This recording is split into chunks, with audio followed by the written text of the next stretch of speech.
מה עוד אפשר כבר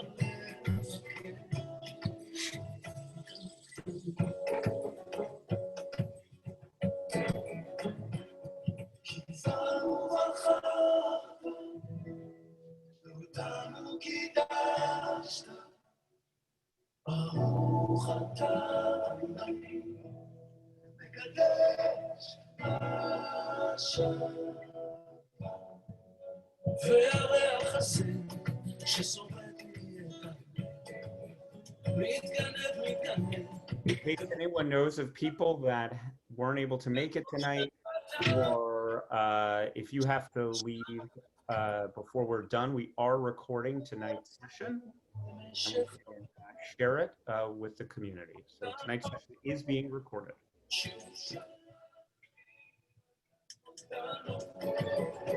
נסיסים של כוונה, עיגולים של אמונה, מתנות קטנות, מישהו שלח לי מתנות קטנות, כמו הכוח לקבל את מה שאין, את מה שיש, מה עוד אפשר כבר לבקש, מתנות קטנות.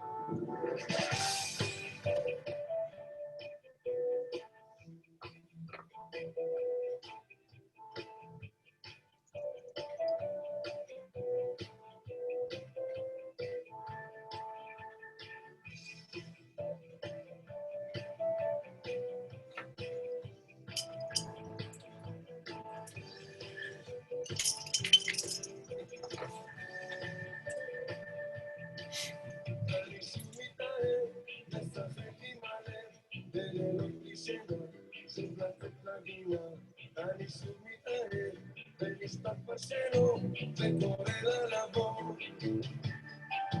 אני שוב מתגנב רק לראות מרחוק עם הצער מתוק שוב להיות כתינוק אני שוב מתאהב So we can get started in the next 6 minutes.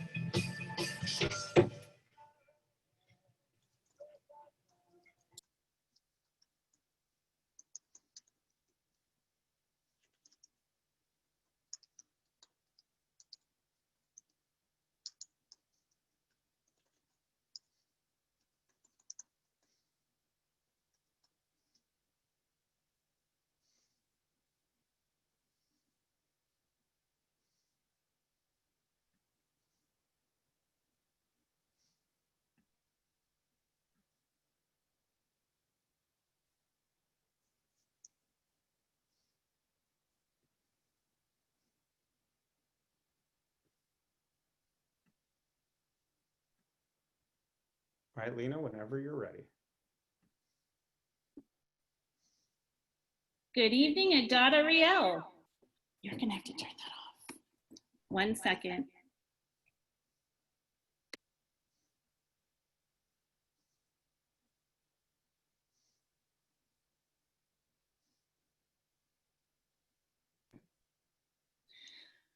Is that better? No more feedback?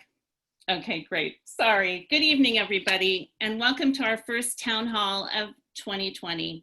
It's really fantastic to see you all here tonight. The Adat Ari clergy, administration, educators, and lay leaders have been working diligently since the March shelter-in-place order to maintain the dedication and effectiveness of our community. Despite having to jump and sidestep unprecedented hurdles and adjust to guidelines and decisions that change on a daily basis, if not hourly, we are fully committed to any and all challenges and uncertainties that lie ahead. Virtual Adat has become the new face of our reality. Many opportunities abound for prayer, meditation, yoga, study, song, social connection, and so much more, helping us stay connected when we are apart. Many important communities have been working this summer, and I'm going to take this time to update you on just two. The Adat Ari COVID-19 Task Force is composed of a varied group of staff, clergy, and professional volunteers, encompassing multiple specialties whose focus has been to create an action plan detailing how we plan to reopen our facilities and resume in-person services and other functions, including the ECC, JLC, and day school students returning to the classroom when appropriate, while keeping everyone as safe as reasonably possible. In reopening our facilities, we abide by governmental guidelines and requirements set by the state of California, the County of Los Angeles, and the City of Los Angeles. In addition, we must implement requirements set by Los Angeles County Department of Health Public's protocol for places of worship, the Center for Disease Control and Prevention, and Occupational Safety and Health Administration. We are guided by Jewish ethics and values. Pikuah Nefesh, safeguarding life, is a bedrock principle of Jewish law and supersedes most other obligations or mitzvot. To this end, we must ensure that any steps towards restoring physical proximity prioritize the protection of life. Also, the prohibition against sakanat nefeshot, endangering life, whereby community members, staff, and clergy should not be put in positions where they will be unduly endangering their own lives or the lives of their families. We recognize our members are connected to others outside our community, and our policies and activities affect the broader rate of infection. While the rules and regulations change on a weekly basis, we attempt to keep various protocols up to date, ensuring your safety. It is up to everyone in our community to be diligent and use good judgment in implementing these protocols. We will need to exhibit continued flexibility and adjustment in these times of extraordinary circumstances. I am very aware of the sacrifices we all have been called upon for the greater good. We at Adat Ari try to balance public health concerns with the needs of our sacred community. It is our wish to maintain and strengthen the spirit of community, which makes Adat Ari a special place. The second committee I'd like to update you on is our Rabbinic Search Committee. Many dedicated synagogue members have participated weekly as part of our Rabbinic Search Committee, which has begun its important work searching for our next senior rabbi. We work in tandem with the United Synagogues for Conservative Judaism and the Joint Placement Commission of the Rabbinical Assembly. I'd like to briefly explain a general timeline for the search. This past spring, 2020, congregational input was gathered through parlor meetings as early as this past February under the guidance of Marty Lasker. Over 250 Adat Ari members participated in 18 parlor sessions or focus groups. These groups met in member homes and 4 were hosted virtually due to the pandemic. 9 volunteers were identified to review, analyze, and summarize between 150 to 250 responses per question, and there were a total of 6 questions. Now we're in the summer, and the committee has focused on developing a synagogue identity through self-reflection and the study of the parlor meeting results. And this process will lead to the formulation of a job description through the completion of an extensive questionnaire created by USCJ and the Rabbinical Assembly. As we enter the fall, after the high holidays, by November 1st or earlier, the committee can formally submit the job description to the Rabbinic Assembly. Then we review any or all applications from interested candidates. In the winter, which will encompass December 2020 through January 2021, interviews will take place. February through March 2021, finalists will be chosen and invitations extended for candidates to visit Adat Ari if possible.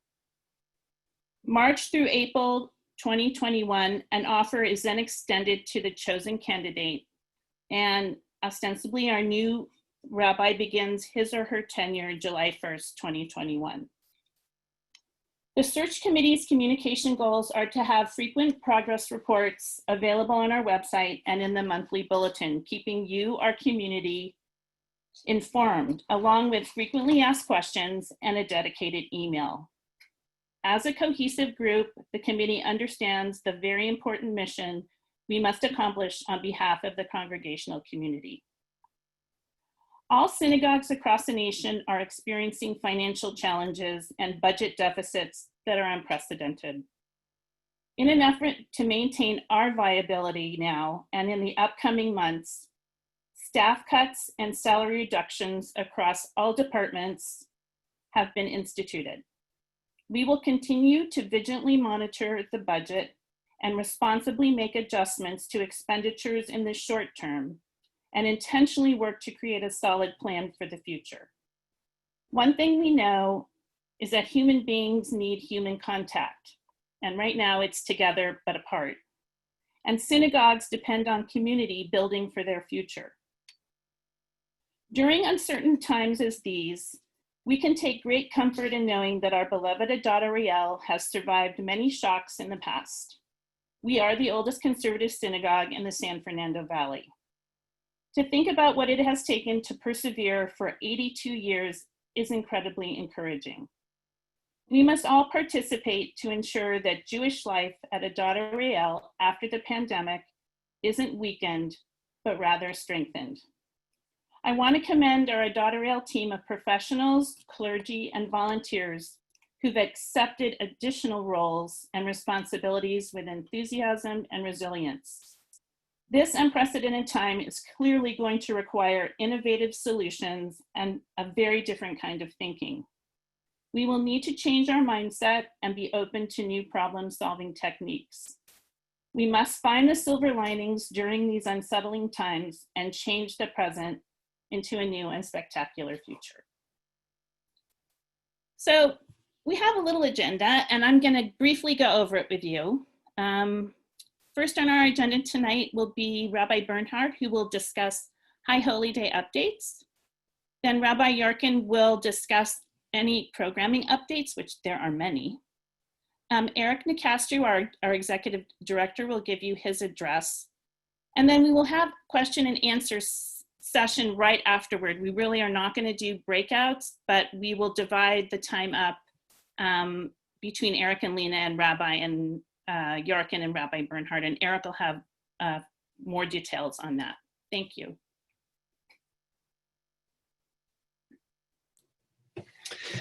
All righty, so welcome everybody. It's great to be able to come together and share all sorts of information and be able to be with one another.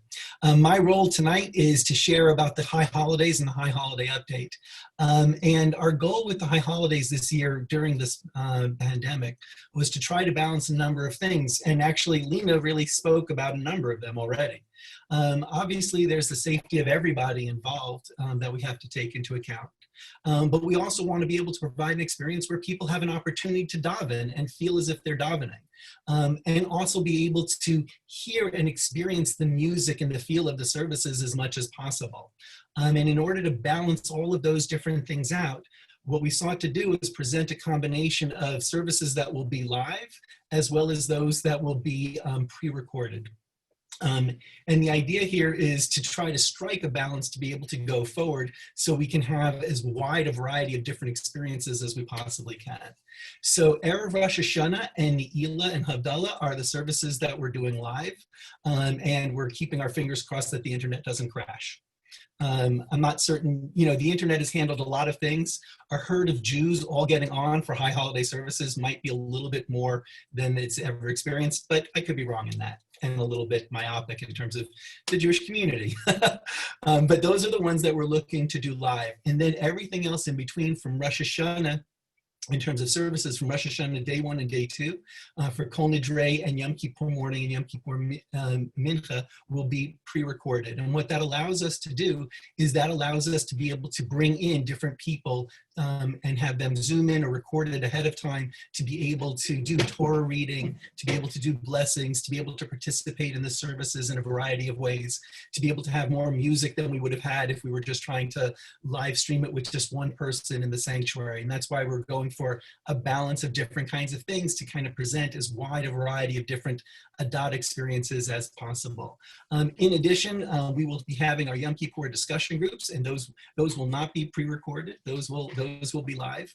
And we also have a host of other programming between Rosh Hashanah and Yom Kippur, and also programming that will be coming up during Sukkot as well.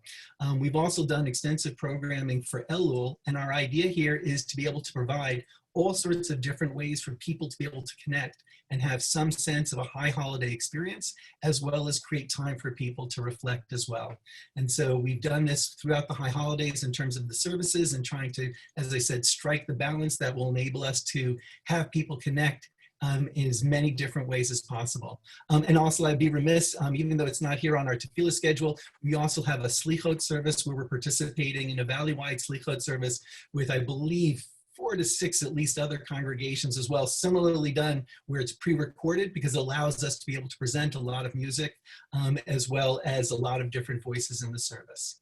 So that at least is a very brief update, and I'm glad to take questions afterwards as well and answer and address any issues or concerns or queries that people have.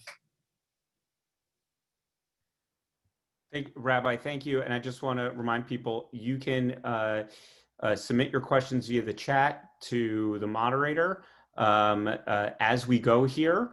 So you don't have to wait till the end. So if you have questions, we may not get to them all, but you can start submitting them as soon as you'd like. Rabbi Yarkin? Good evening, everyone. Hello. So this is not so much a program update as a report, but we thought it was really important to remind everyone that we have been able to continue to connect and transform our physical programs into virtual offerings. And we looked back and we realized, wow, even though the past few months have been so crazy, so hard, and physically isolating, we've actually been able to do a lot. And I know that the scope needs to be even bigger, and we're moving forward going to be expanding the kind of offerings that we have going on. But I thought I'd divide into 4 different sections, just what has actually been able to happen during the last few months. And that's been with a diminished staff, with less admin, and with just all the craziness of working with screaming children in the background and barking doggies. So just yay that this exists at all, you know, that we didn't close down the synagogue. And, you know, day 1, when we were all sent home early, it wasn't perfect, but that evening we got online and we led a service on Facebook. And, you know, we got everything up and running as smoothly as it could be under these circumstances, because unfortunately God is quite a technologically incompetent God and hates Facebook. Like, that's just a fact. However, in terms of our festivals, we haven't missed a festival. They've merely looked very different. Our Zoom Seder was the first really big challenge that we had. And so many faces were there with wonderful virtual backgrounds that involved things like matzah. And we sang together and we screen shared. And, you know, we've hit all of those major festivals as well. They, you know, nothing is as good as being in person. I know that my cheesecake was delicious, and I wasn't able to eat the same cheesecake as other people's for Shavuot. I know that Naranana, it's not the same when we don't get to sing harmonies with one another, but to at least get the chance to spotlight different soloist musicians and to know that we're all just together at the same time is better than nothing. Our Tochabuts have continued as well, and we've even added several other things because there was the need. So while we've taken a brief hiatus just during the summer in order so that the clergy can really prioritize high holidays and ramping back up to school starting, but we've had Havdalahs weekly for quite a few months, which were really beautiful, with us burning the Havdalah candles together. And as you can see, just a list of programming that we would categorize as prayer and festival, as well as daily. In terms of educational, we've continued our Mission Mondays, Torah on Tuesdays, we continued MID, and then we added something new because it was so important to be able to connect our more elderly population who are more isolated than ever. You know, I would not want these people going out and about or being visited. And so the thought of us not getting to see each other on the screen was just so horrible that we said, you know what, let's continue to have a new MID over the summer. And we called it Mini MID, thanks to Susie Katz, and it's been much more informal. We've shared getting to know you stories, we've had intimate gatherings, the creative writing classes has continued, and we've made the most of that virtual space. And as you can see, I don't need to kind of list every single thing because you can all read and write. You're all competent enough to have logged on and spelt your names correctly. So we've basically continued with our offerings of stuff. And one brief pitch, which is this coming Thursday, part 2 of our high holiday workshop, Making the Most of Being at Home, will be happening at 7:30 p.m. on Zoom.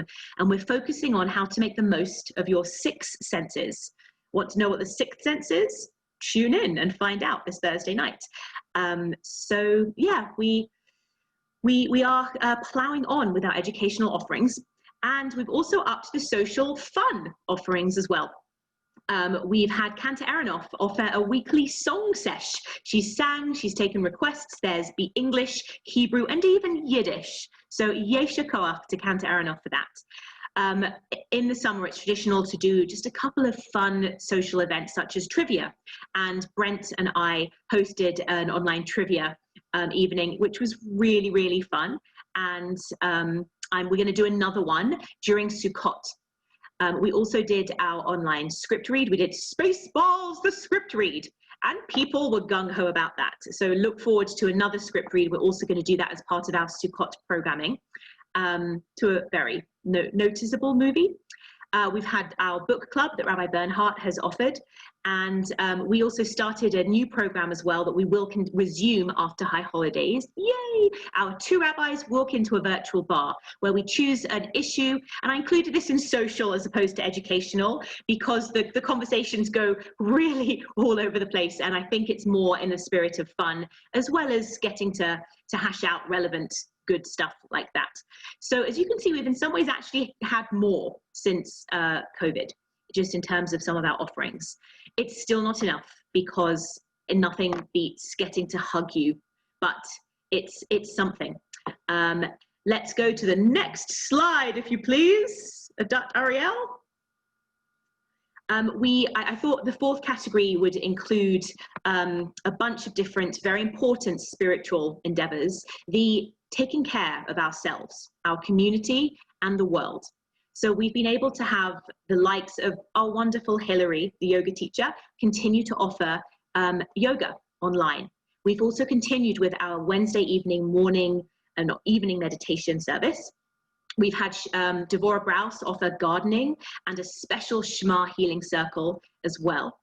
And I've been able to continue with Shabbat morning and Sunday evening healing services as well. And we've done 2 toilet and food drives, toiletries, I should say, not a toilet drive, which has just been stunning because these were where our volunteers upped and were willing to wear masks and sort through the trunks of people's cars, and which so many of you beautifully opened up. And to be able to continue to support the North Hollywood Food Interfaith, the NHIFP, the fact we were able to give them some of their donations was a very beautiful thing. We will continue to do that as well. So again, we want to think of ways that we can do even more, but please be proud of the fact that we've been doing this. And I didn't include High Neighbors in this, but I kind of want to say that that's been going so strong, and I'm so honored to be involved in that. But several lay leaders at Adat, as well as Beth Hillel, have come together and have continued this beautiful partnering, this initiative where two shuls have gotten together and they study, they learn, they interview, they even celebrate some Friday nights and Shabbat and have lecture series. And it's going really, really well. So if you haven't signed up for High Neighbors, there is an age, a vague age thing, but the reality is that it's a beautiful way that we've been able to connect, and different rabbis have been doing different teachings, but there's a lot of stuff going on as well. So I'm just proud of us. You know, I think even though it's not always been smooth, and every so often we freeze, but it's, were you thinking that I was doing that for real? Anyone? No, you're fine. We've done our best. We've worked so hard. We've thought this through. I want to thank my entire professional staff and all the lay leaders who've done things, particularly our minion leaders as well, because again, we couldn't have done this alone. People have been willing to give virtual online devatorahs as well. It's not everyone's comfort level, but the fact is that we have endured this. We've seen each other's faces. We're only going to get smoother and more professional from here on out. And again, the scope of our programming will be expanding. There's talk of a Adat Plus. I believe more people are going to go into that, and know that more is going to be on the horizon. And if you'd like to see things, volunteer to help us run them and we'll run them. So I'm going to pass this on to our fearless, wonderful leader, Eric Nicastro. Thank you, Rabbi Yarkin. Just on the programming front, we're also going to be introducing in the next few weeks some post-high holiday new events and programs, including, but not limited to, a new Adat Ari Peloton Riding Club, which Rabbi Bernhard and I are very excited about. We are going to be having a Friday Shabbat cooking show featuring members of Adat Ariel at all cooking levels, people who can't cook at all to really great chefs and bakers in our community. A partnership with PJ Library where we'll be doing bedtime stories for little kids, and many, many more wonderful things. And we're excited about that. And as Rabbi Yarkin said, if you have ideas, please bring them to us. We would love to help you make those ideas come to fruition. But if we're going to keep ourselves connected, even virtually, it's going to be through doing more and more fun and creative things. So we're excited about those and many other things on the horizon. First, and before I get into the update that's on here, I just wanted to point out, because there's been a lot of, it's been hard this time. And finding the positives isn't always easy when we're dealing with so many decisions and so many choices where it just seems which is the best of these horrible choices in front of us. But I'm wearing a button-down shirt for the first time in 6 months, and it fit. So I was very happy about that, because I've done nothing during this pandemic to ensure that it would still fit, but it does. So see, positives can come out of this entire thing. Our school updates. Our JLC, our religious school, is getting started. We just had our opening day today, and our first classes are on Tuesday, and we're really excited about it. We still have registration coming in. We're in pretty good shape on the JLC, which is starting online, with a hope that in the coming weeks or months, we can get it back on campus. We are working diligently on being able to do that, but it is off to a wonderful start under the leadership of Julie Snitzer-Levine, who has put in a tremendous amount of work along with our JLC teachers and our clergy, and me, I'm a teacher now in the JLC, to do everything we can to bring the experience of Jewish education into our homes and to connect with our youth and continue the important work that we do in educating our children and getting them ready to become bar bat mitzvah and post b'nai mitzvah, and the great work we do after that. Our day school also started this past week, which is also exciting. We are virtual in the day school. However, we are hoping that as soon as the county allows us to, we will be able to get our day school back on the campus. We are certainly struggling. As I mentioned, the JLC registration is going fine, but lower than last year. We have about 50% of the kids that we had last year at this point. Our day school is down by nearly 40 students.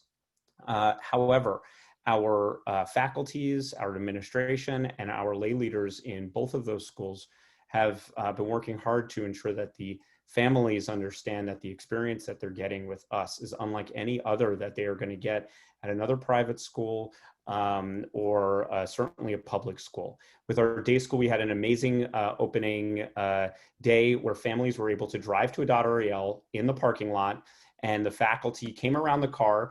It was almost like Best Buy. If anybody's bought anything from Best Buy in the last few months, and you drive there and park, and then they put the TV and stuff right in the car, we did that with all of the students' supplies that they need, from science kits to art boxes to Judaic and Hebrew studies and general studies, PE equipment, yoga mats. We loaded the cars up, we welcomed the families, and they drove off.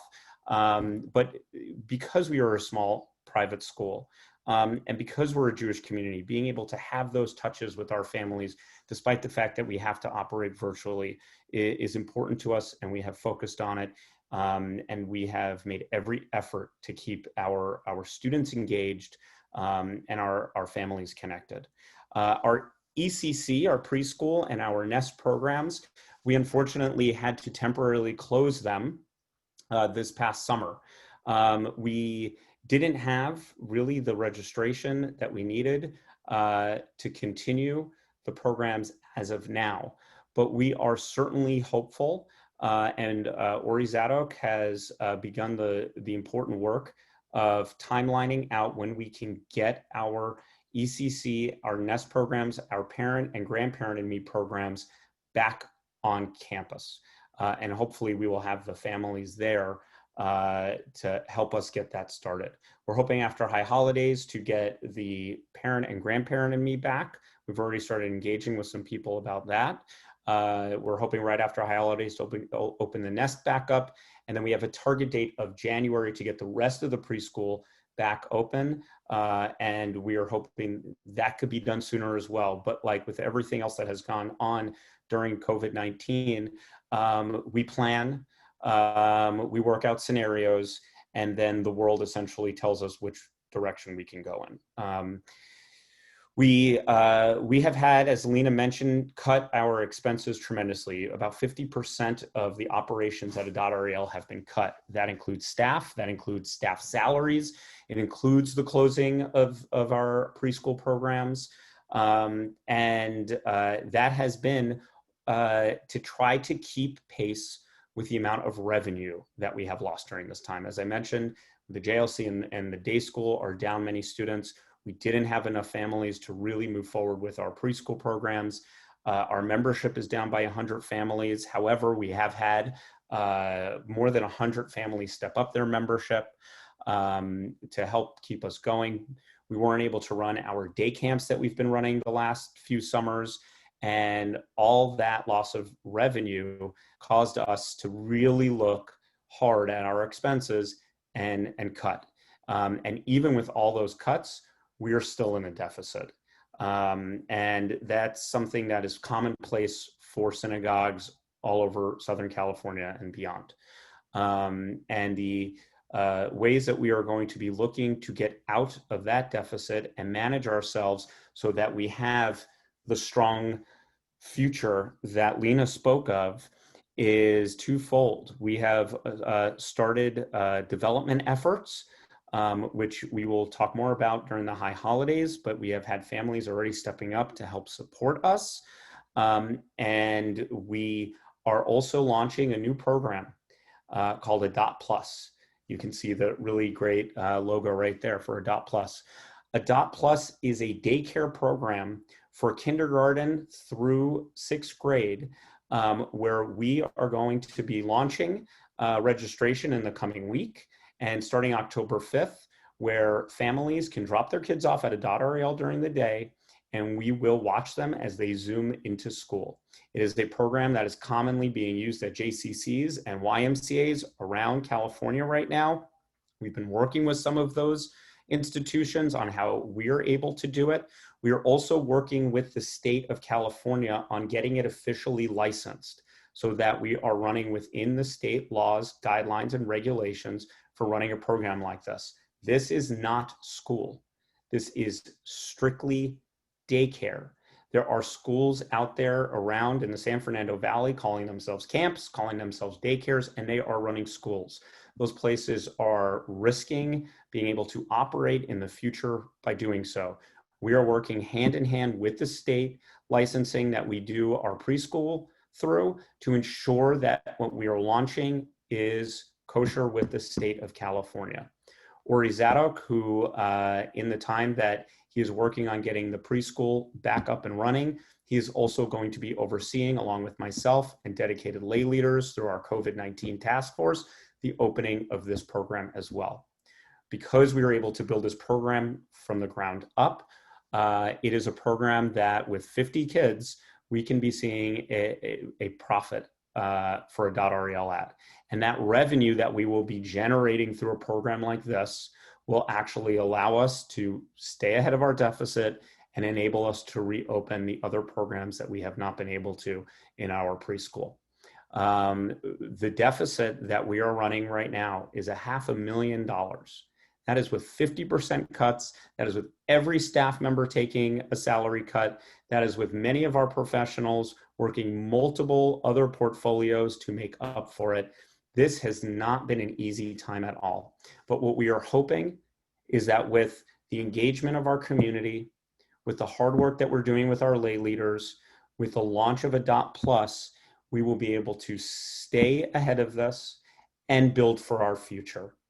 Adat Plus is going to be a program that we transition after schools are allowed back on campus into an everyday after school program for kids around the community, just like a JCC does. We are going to be able to expand our JLC religious school programs through this, our Hebrew education through this, and enrichment for our kids in sports and arts and other avenues to engage them and have a place for people to go every day after school, and that will be at our campus. In a time where a lot of communities are making decisions to operate at heavy losses, they are trying to figure out how they come out of this and what their future is. We have been trying to make decisions that will minimize what those losses are and set ourselves up to be able to rebuild ourselves strong in the future. We are also working with Dennis Funk, who has a task force on budget and finance to ensure that as we have had this opportunity, and I really believe it's an opportunity, to cut our expenses, we will only regrow those expenses with intention based on where we are at the time, so that we do not find ourselves back in financial straits that we have for well over a decade, so that we're not so dependent on the kindness and generosity of a few families who donate to Adat Ari, but rather that we are, through engaging programming, through offering services that fulfill needs for families in our community, that we are generating profits for Adat Ari to be able to continue to exist, engage children, adults, seniors in Jewish life. It has been months and months of really hard choices, but finally we are getting to a place with our schools starting back up, with a timeline for our preschool programs getting back up, and the launch of this new program, that we are finally seeing light at the end of this, that we are seeing what we can be in the future, and we are confident that we will be strong. So I want to remind everybody that if you submit your question to it says Adat Ariel, that's the moderator. It's actually Herschel, FYI. So if you want to send him any kind of personal message, you can do that as well. And we're going to start with high holiday questions, any ritual related, Shabbat, minyan questions for our clergy. And thank you. First of all, hi everybody. My name is Herschel Bliefeld. I'm the Communications Director. Super happy to be here this evening and happy to take your thoughts and your questions and pose them to our staff and our lay leaders and get some answers for you. We'll start with religious questions. Some of them are based basically on schedule. Before we even get into them, I just want to let you know, if you go to adatarel.org and you click on one of the many high holiday links right on the homepage at the top, you'll be able to find all the schedules and everything you need to know about high holidays.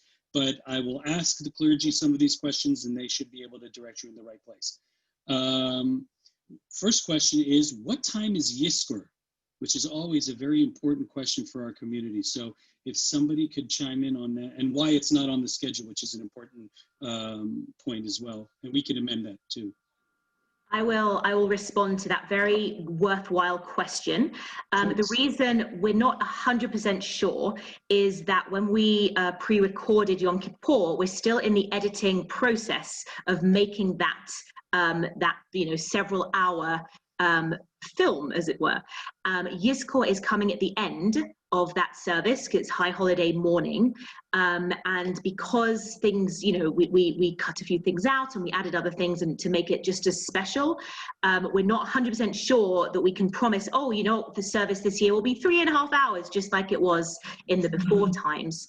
So we can't yet tell you with certainty it's going to be at 1:30 or 1:45.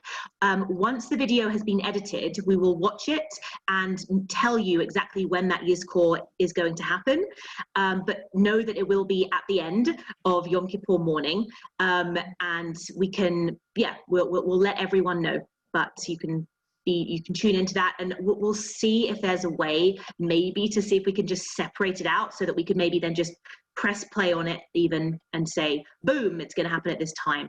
And again, because it's not happening in real time, even if you miss it, the whole video will be there to upload. So what you can always do is get to the end of the service, even if it's an hour later than it was streamed, and still catch it.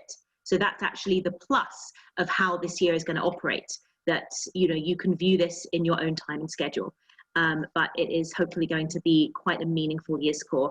Kanta Aronoff and I co-led it, and we put a lot of thought into what it would feel like, it not being in the physical space that we're used to.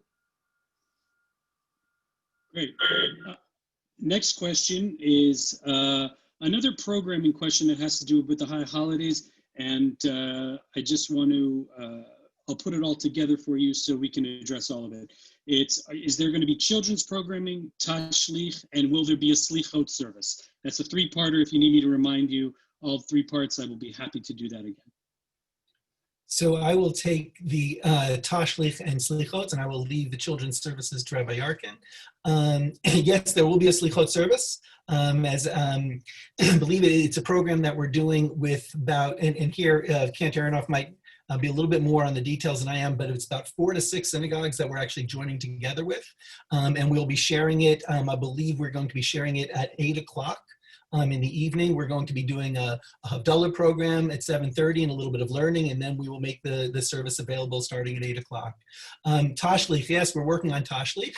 I've been fortunate to be able to work with Kathy Reynolds again, and we're putting together a COVID-19 tashlich, and we're not exactly certain what that looks like given the limitations of gathering, yet we're going to be outside, yet we don't want to expose people unnecessarily. So we're working together, and we'll have a creative, interesting, and fun tashlich service that will be part of our high holiday experience starting at 3 o'clock on the second day of Rosh Hashanah.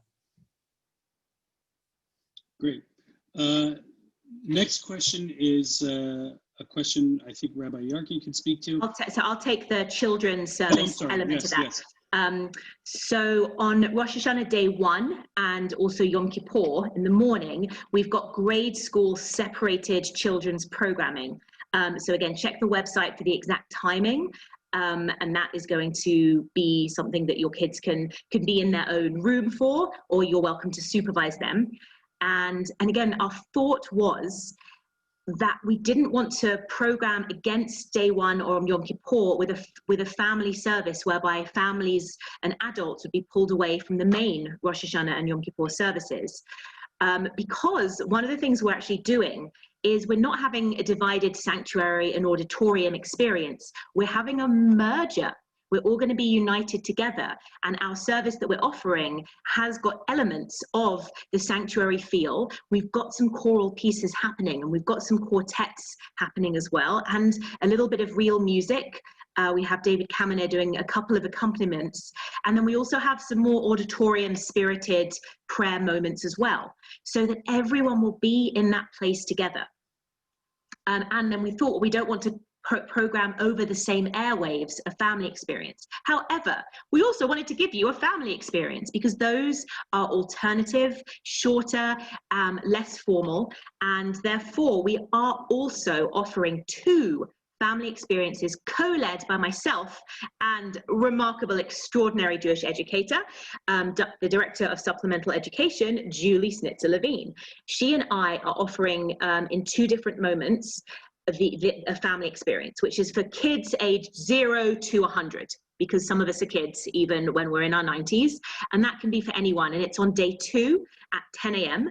and then also on Yom Kippur at, I think it's 2 p.m. maybe 3 p.m. But again, so that we're not clashing up against the main offerings for adults, but that is there as well. And we thought, day 2, you know, you've already had day 1. So if you want to play and be a bit more experiential, those are going to be live services via Zoom, interactive and fun, as are all of our services. But that does mean that we do therefore have times for families to get together, as well as grade school programming. And I believe there are some teen things happening as well. So again, the website info has it all. Great. The next question is a very easy question. And sorry, I'm getting your feedback. I want to make sure I'm okay. The question is, how do we get a mahzor for the high holidays? So there's 2 ways to get a mahzor. One is we do actually have the mahzor that we're making available, so people have it as an online option. We are also arranging to have the physical book available to people to come pick up. And I believe the pickup date is September 10th. That we'll be sending out an email to the congregation and time frame for people to be able to come pick them up, as well as we created a high holiday box for people to have as well, that we're looking to either bring to and or have people come pick up. And when people come pick up the box, they can also get their high holiday mahzor then as well. And the box is to contain all sorts of little goodies that we all share together as a congregation. Since we can't physically be in the same space, we wanted to at least have something that everybody could share and have as part of their high holidays. Great. Next question is a very interesting one, actually.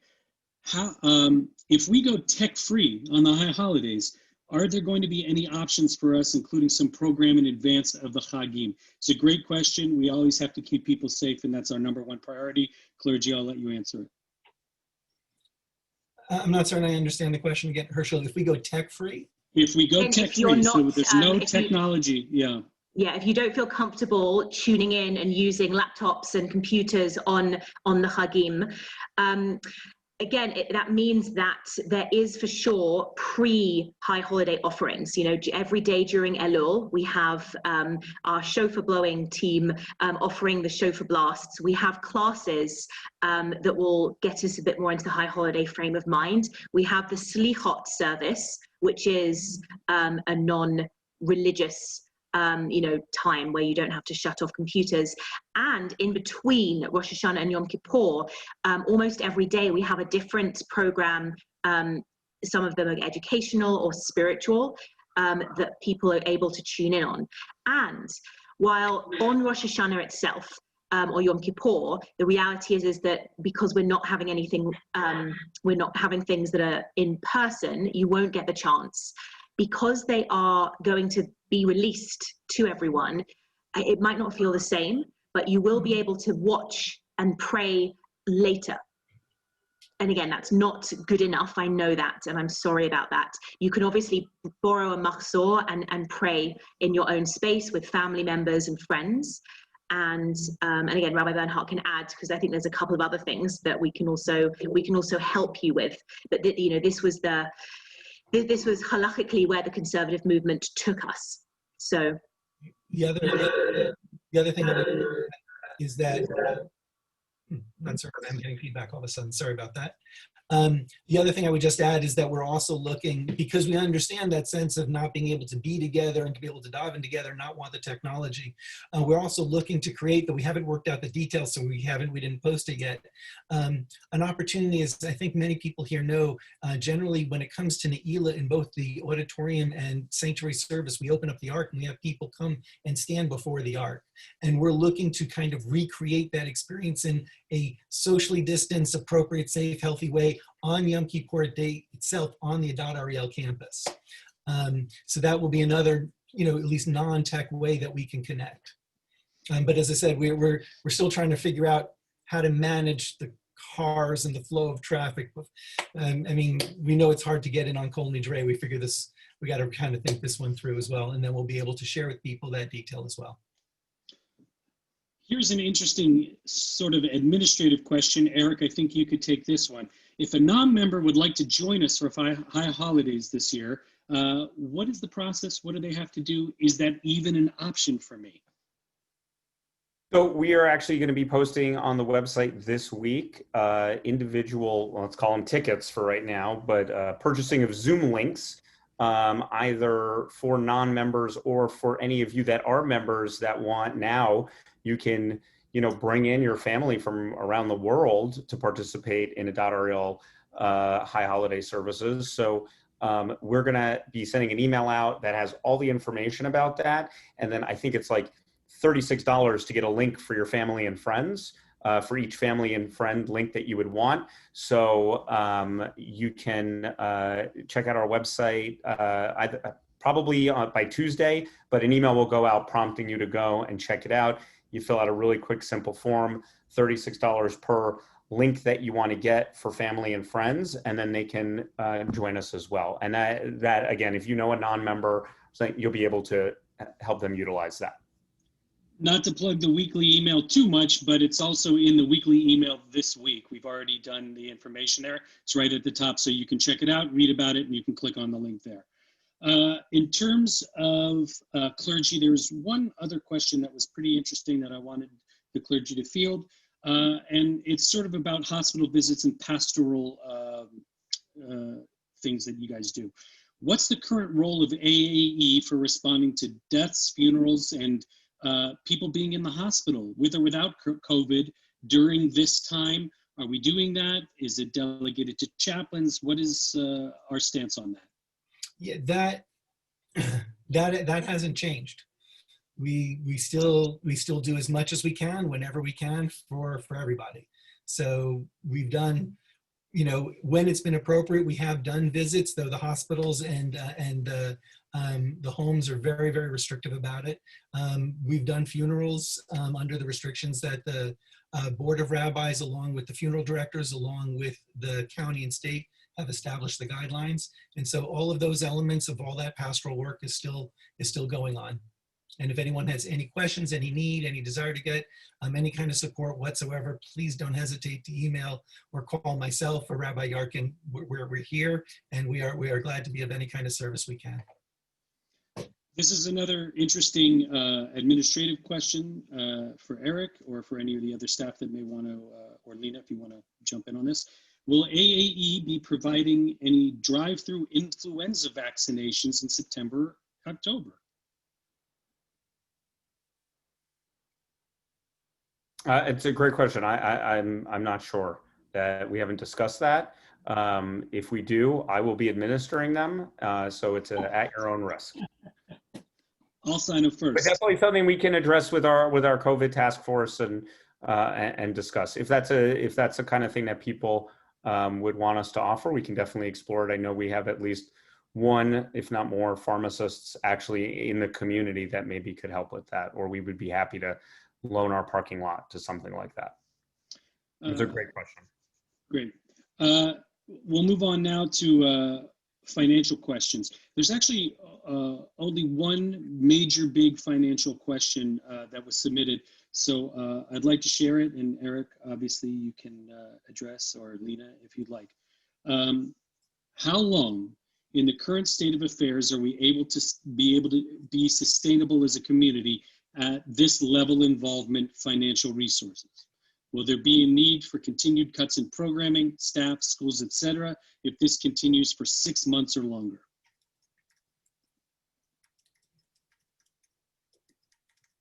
Lena, you want me to take it, or you want it? You take it, Lena. Go ahead.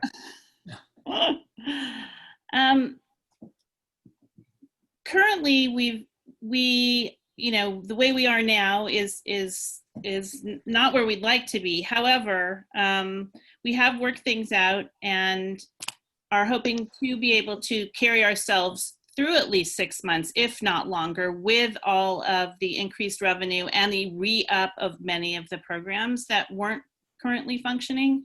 I do have to say, though, it is incumbent upon all of us in the community to help in any way we can to support, because we've lost a lot of programming. Our membership has been impacted. So now is the time for all of us to step up and do our part in whatever manner is comfortable for you. So we've thought long and hard, we've done a lot of cutting, and we're hoping at this point that we will be able to stay where we are with all the things we have in place currently. And I would just like for everyone to try and look to the future to make sure that we are as strong as we were before, and that we will be able to weather this storm. Eric? That was a great answer, Lena. Oh, okay, great. Let's move on to some programming questions. Is Green Adat still taking place? It's a great question. Yeah, so some elements of Green Adat, by the way, the chickens are still on campus, and we're still growing a ton of stuff there. If anybody needs eggs or vegetables or anything else, we have. But unfortunately, one of the cuts we had to make on the professional side was to Devorah Browse, who was heading up that program. It's one of the things that we hope to bring back at some point. We are going to, once we get back on campus, our Green Initiative will certainly continue to take place. You know, that's now really a part of who we are as an institution, but we have had to scale back again because of the finances. And let's move on to ECC, JLC, and day school questions. What's happening with the head of day school search? So we're continuing it. Just for anyone that doesn't know, we had some candidates in the spring that the community, the day school community, and the search committee ultimately felt weren't the right fit for our school. So interimly, we have Sari Goodman, who has been with us for many years, who as our principal, co-interim head of schooling it with Sarah Schultz, who's been our community outreach and pretty much the business manager at the day school. And in tandem, they have been running it over the summer and for the start of the year. They have done an absolutely incredible job, especially with the, you know, back and forth of whether or not school is going to be in person. And they have been leading our faculty and our parents. And anybody from our congregation is always welcome. They do town halls as well fairly regularly, which will be also, I'll just plug it, we'll be doing more of some very specific topic ones and more general ones like this throughout the year. But you can always jump onto one of their town halls and check out more specifics about what they're doing. But we are continuing the head of school search this fall, just as the cycle goes, to hopefully find a permanent head of school. Great. Here's an interesting question about ECC programming. Is there a plan to reinstate the ECC Friday morning Shabbat services, keep those ECC families connected, or perhaps some pre-high holiday learning for these families and engage with the kids?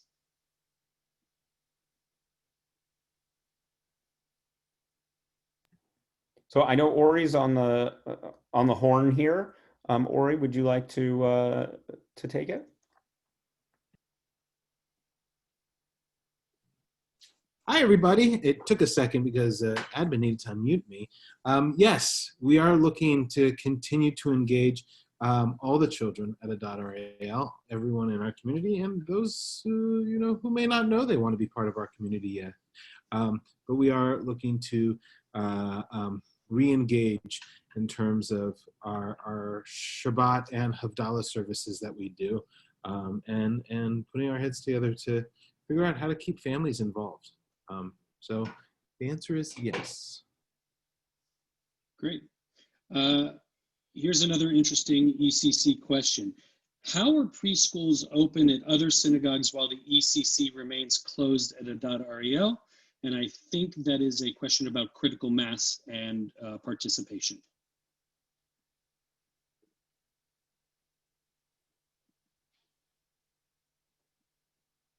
Ori, I think you can field that one.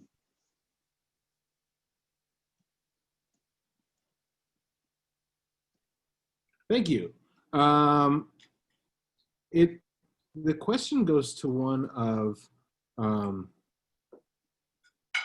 dynamics. I don't know what is happening at other congregations throughout the valley, throughout Los Angeles, throughout wherever.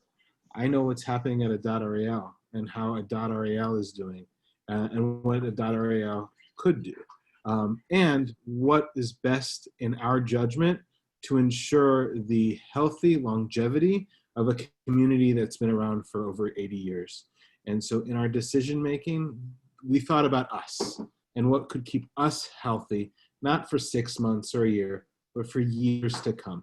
And so that's why our ECC delayed its start, and we'll be back as soon as we can reopen it in a healthy as possible manner. And Herschel, just to add on to Ori's answer, and thank you, Ori.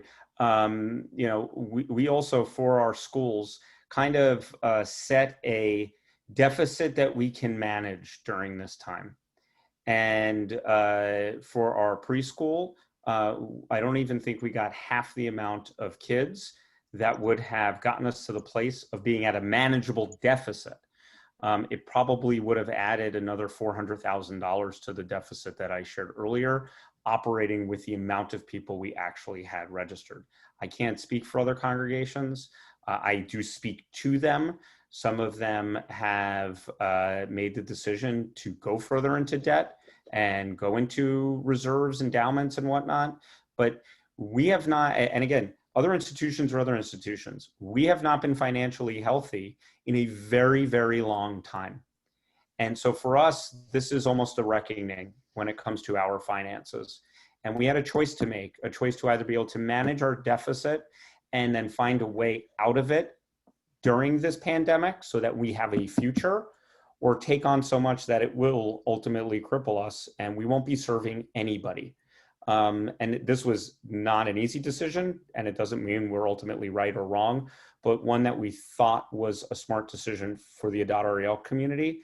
And as I mentioned earlier, we are looking to start getting those programs back onto the campus now that we have a better idea of where our finances are at and what we will be able to handle. There was a question, and Herschel, you don't have to ask it, about why other programs like JLC or the Adopt Plus program might get some priority in coming back on campus. I just want to point out, it's not a priority thing.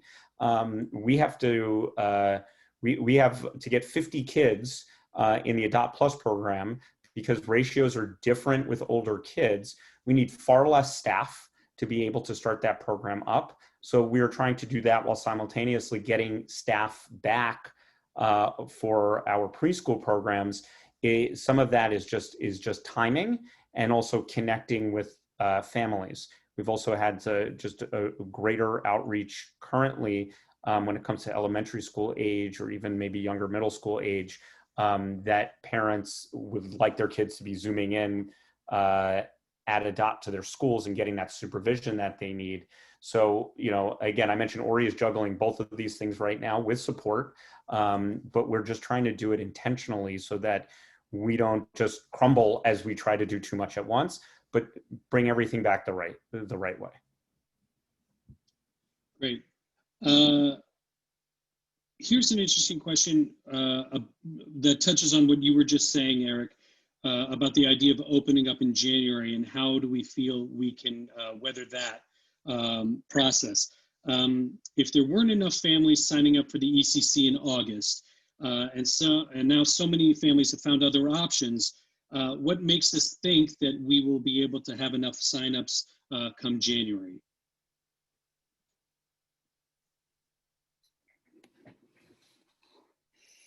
We don't know. We're gonna try. We're gonna try, and we're gonna figure it out. So it's an unknown variable, but we're not gonna give up. We're gonna keep on, trying our community, and for sure we're gonna have people come back. It won't be exactly the same as it was, and we're gonna have to scale it back up, but it's not gonna keep us from working hard and trying. Yeah, and look, and a lot of it's dependent, we've been internally in our committee meetings and other conversations, we have tried to really focus on three different elements to all our decision making. Science, how people feel, and the finances.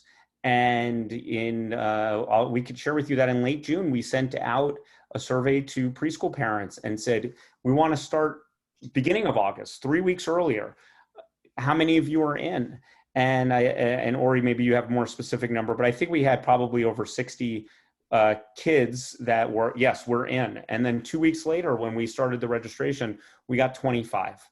And by the way, we don't begrudge anybody for answering a survey one way and then changing their minds 2 weeks later. This has been an extremely difficult time where we as parents, and Ori and I both as parents of young kids, information just keeps changing on all of us. And so our comfort levels all change, and the comfort levels of our families continue to change. And so our hope is that we're going to get to a place where the comfort level is, we want our kids back on. And so that's why we're working diligently right now to provide these programs as soon as we can.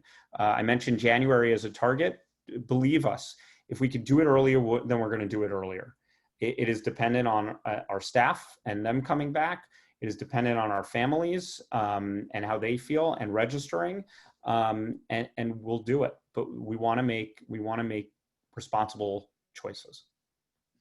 Jumping back to the day school, and there are a few more questions. Most of them are about Adat Plus, how we're going to gauge reopening based on what the state says we can do, and how these different programs fall within those rules. But this question is about the day school, and it's an interesting question. What is the minimum number of kids in the day school required for it to stay open? As long as we have a minion, we're keeping it open. That's a simple question. That's a simple answer. It is part of our mission to educate kids Jewishly. Statistically, there is no better way to educate children and ensure that they lead Jewish lives as adults than Jewish day school. So as long as we can in some way contribute to a Jewish day school education for the community members at Adat Ari, we are going to continue to do that. Great. So there's a lot of question about whether Adat Plus sort of takes precedent over any other program that we have on campus, JLC, day school, ECC. Can we speak to that and talk about the unique space that Adat Plus fills as a program on campus? It's a very specific and narrow road, that program, correct? Yeah, so again, this is and something that JCCs and YMCAs are doing, some other organizations as well. So this is literally kids in pods that will be customizable by families to sit with bring their laptop, headphones, and we have the schedules for their day at school, and we are simply filling in for the parents to make sure that the kids are following what they're supposed to do for school. We'll have some game tables set up and whatnot, so kids can, within the pods, play some games, have some of that social interaction, but we will be following CDC guidelines. Our COVID-19 task force of lay leaders and professionals has been working on all those guidelines. Ori, and I'll turn it back over to you in a minute. Ori's been speaking with JCCs in California, actually in Dallas as well. The YMCA in Burbank provided a tremendous amount of information for us. So it is really just a supervision program that we're hoping over time will transition into an after-school enrichment program. It is also going to occupy spaces that are not usually used by our schools. So even if our schools, our preschool and our day school receives a waiver and we're able to come back on campus sooner, maybe than LAUSD is, we would still be able to operate all these programs on campus because we're going to use bigger common spaces like our social hall and Farber Auditorium to run Adat Plus and have room dividers and all the things that we need in those spaces to run so that we can offer both. Ori, do you want to add anything to that?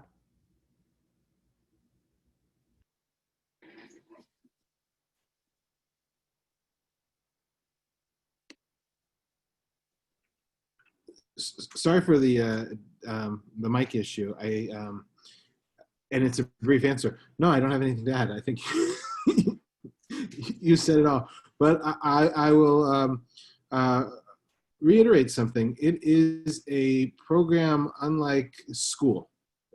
And so it's not that it takes precedence. It's school can't run. The day school cannot run given Los Angeles County's City of Los Angeles orders. This can, and it's different than school. It's not in grades, it's in groups of children varying ages, groups no larger than 10, with an adult that will help guide them through. So it's different. I understand the desire for people to be able to come on campus. This is going to actually help us come on campus in the long run. And it's going to help us come on campus in a very healthy way. From all the three things that Eric laid out in terms of the way we're assessing our programming. So that's it. Yeah, and we're working with the state to ensure that what we're doing is proper and within their regulations. We're again, if we just masked school with something like this program, like some schools are doing, we can be shut down or fined for doing something like this. So we're really trying to stay in step with what the state guidelines are, and they do allow for this type of programming. So that's why we're trying to move it along faster. But again, it's the kind of program that generates revenue for us, and then that revenue will go to subsidize the other things that we need to get back on campus. Yeah, there's an interesting follow-up to this, and I just want to throw it out there because I think it's really important to address this in a concrete way that everybody sort of understands. Somebody asked the question, other schools are running their schools as camps to circumvent waivers by the state. Why aren't we doing that? And I think there's a really important answer for that. Yeah, well, so I'll reiterate what I just said. What they're doing is illegal. What they're doing is where we are talking to representatives at state licensing, they're not. And again, those places that are doing that can get in real trouble for it. It can cost their institutions short-term and long-term for pretending to be a camp while they're just running school. It's not something we're comfortable with. And again, we are not thinking short term. We are trying to think long term. We're trying to think about the future of this community. And to jeopardize that for some short term gains is not worth it to us. I will say that for our day school families that do pay a tremendous amount of tuition to come to our school, we will have a heavily subsidized cost separate from others to participate in the Adat Plus program. We'll also have a smaller cost for Adat Ari members, and then we will have a bigger cost, not too much bigger, but a bigger cost for people who are not members of Adat Ari, but so that those people can be included as well. And two final questions. One is a little bit broader, so we'll keep that one. But this question, I think, is something on several people's minds, and I think we should address it. What is the difference between opening up a school per state regulations and something like Adat Plus, which is more of a daycare, essential care situation? Ori, I'm just going to toss it to you because you've been talking to the licensing people more. Schools are for, if we talk about public schools, schools are for everyone living in that area, no matter where they're from, how much money they have, they live in that area, they go to that school. Childcare is essential. School is not. It's kind of a weird thing. Childcare allows people for them to go to work and do what they need to do, the adults in their lives. It does become a philosophical debate at the end of this road, but it's those that can get childcare and those that can't don't, and it's heartbreaking. And this is where it's kind of philosophical. We have a community that we can provide them a service of childcare, so our adults can go do what they need to do, whatever it may be. School is different. School brings in a teacher. We're bringing in a facilitator. I know it's still an adult, but it's a different thing. This facilitator isn't represented by a union as in the public school setting, and there's not as much dynamics, so to speak. So long story short, childcare is essential. Schools are not at this point in time. I'm trying to, if you guys notice, I'm trying to keep it not political. But it's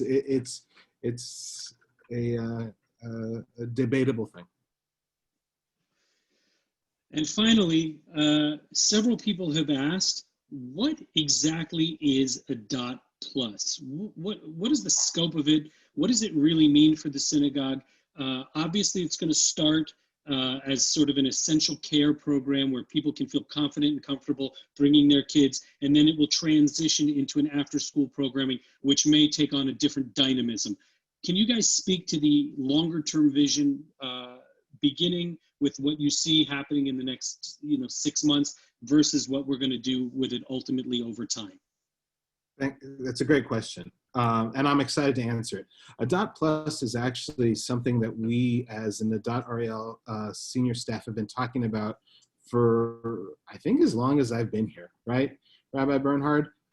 It's been kicked around and is an idea of providing childcare to our demographic. And by childcare, what I mean is after school enrichment programs, after school homework help, after school unique Jewish engagement. And that makes our after school program very unique as opposed to other ones.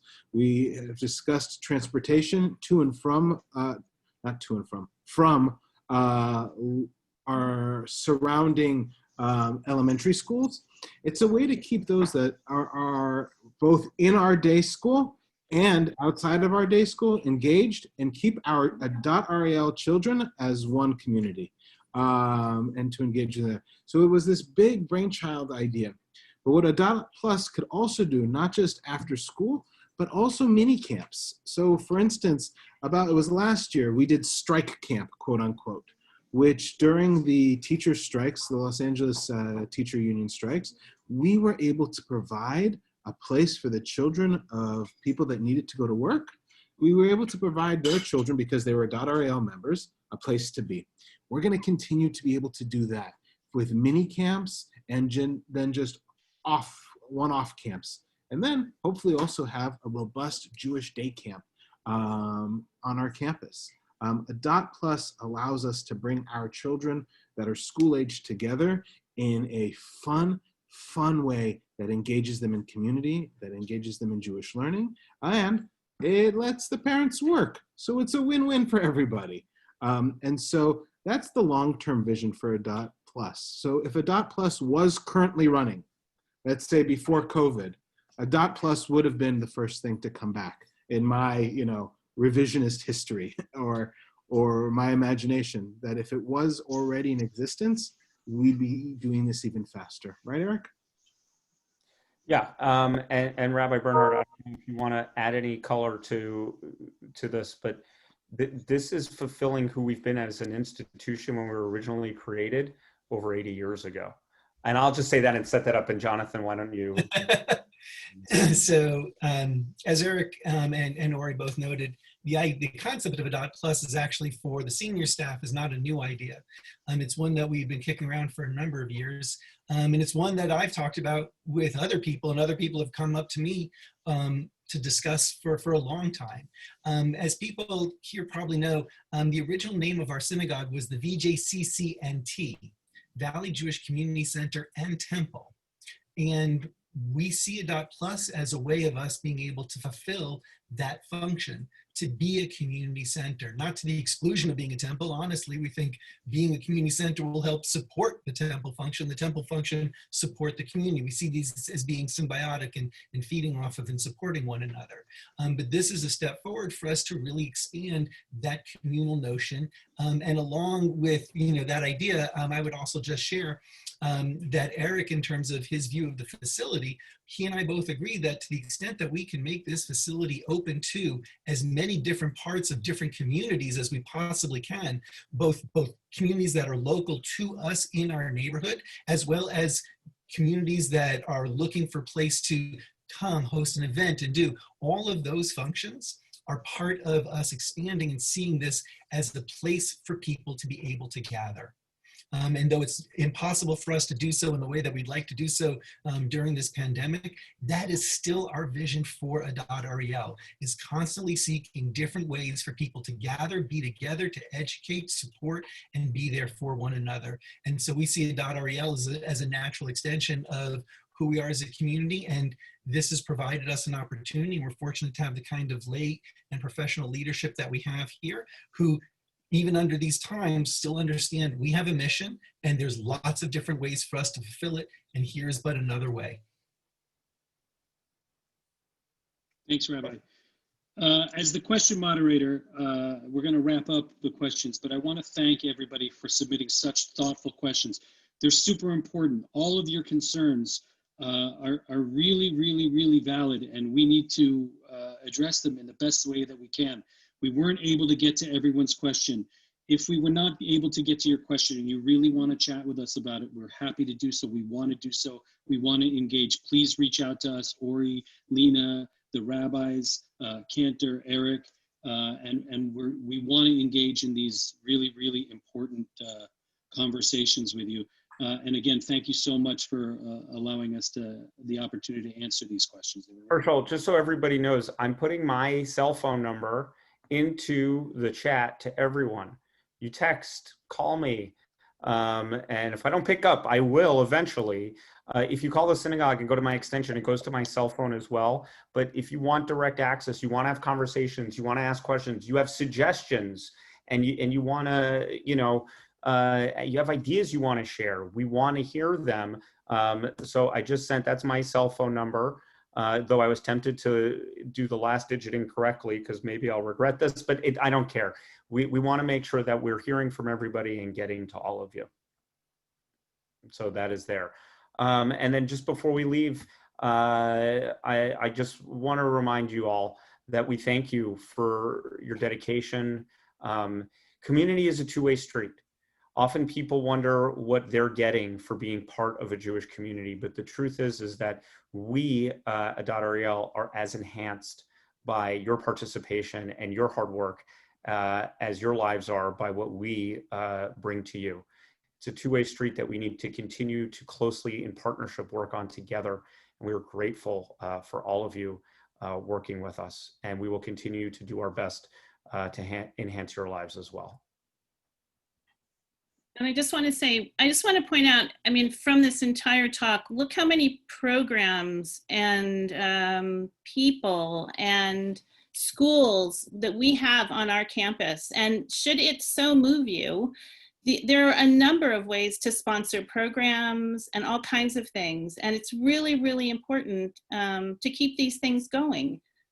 We are in a tough time right now, and we all have to be creative. We all have to think creatively, which I take my hat off to the clergy and Eric and Ori, who has done just this. But in normal times, nonprofits depend upon people to support things that speak to them.